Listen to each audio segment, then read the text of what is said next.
Os fariseus fizeram um plano para apanhar Jesus em alguma palavra.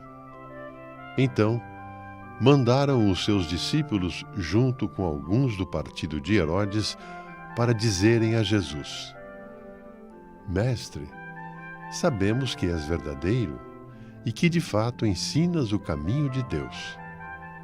Não te deixas influenciar pela opinião dos outros, pois não julgas um homem pelas aparências.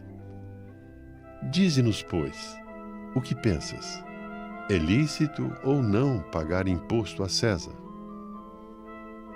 Jesus percebeu a maldade deles e disse: Hipócritas! Por que me preparais uma armadilha? Mostrai-me a moeda do imposto. Trouxeram-lhe então a moeda. E Jesus disse: De quem é a figura e a inscrição desta moeda?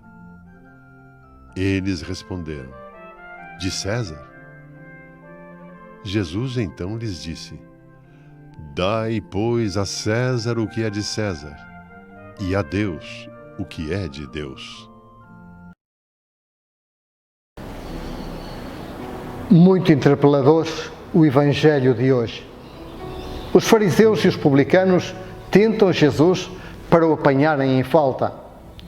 Mateus usa a palavra tentar, exatamente a mesma que usou nas tentações de Jesus no deserto. Com isso, o evangelista chama a nossa atenção. Quem usa de maldade com seu irmão, pactua com o demónio, faz as mesmas obras do demónio, é seu discípulo.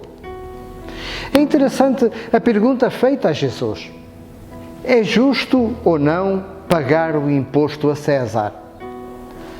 Jesus, claro, ficaria entre a espada e a parede.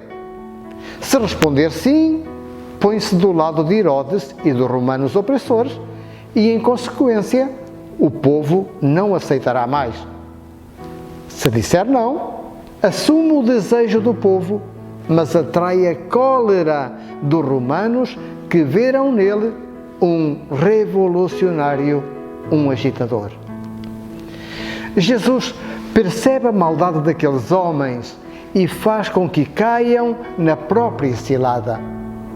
Ao pedir-lhes uma moeda, mostra o quanto são coniventes com a situação, visto usarem a moeda do Império Romano. Esta moeda tem duas características incriminadoras segundo a lei de Moisés. Primeiro, contém uma efígie do imperador, o que era proibido por lei. Não farás para ti qualquer imagem. Tinha ainda uma outra inscrição, que declarava o imperador como Deus.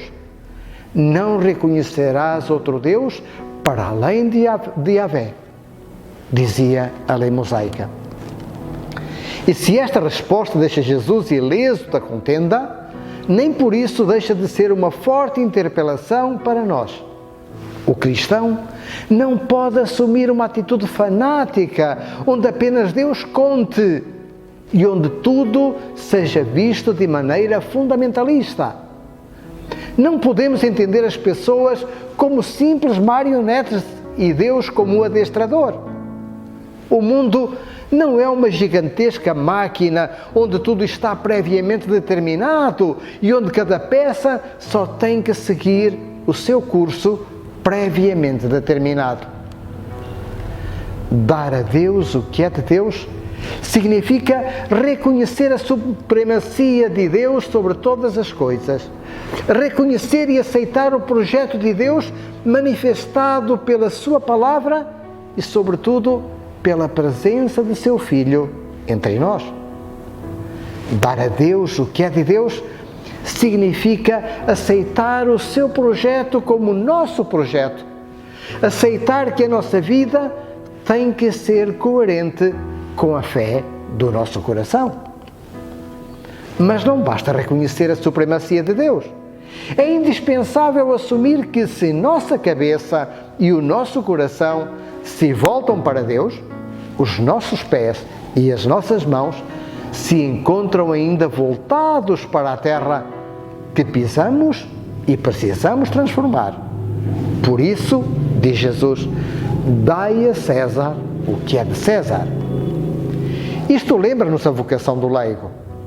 Leigos são todos os homens e mulheres batizados que, impregnados pela graça de Deus e animados pela fé, se colocam a serviço das realidades temporais, para as transformarem, para as santificarem, para as encherem de sentido com a presença de Deus que eles próprios carregam e transparecem. Por isso, o leigo é uma pessoa da Igreja no coração do mundo. Diz-nos Puebla, quer dizer, precisa transformar as realidades do mundo com os critérios do Evangelho. E é uma pessoa do mundo no coração da Igreja. Deve trazer as preocupações do mundo para serem refletidas e iluminadas em Igreja à luz do Evangelho.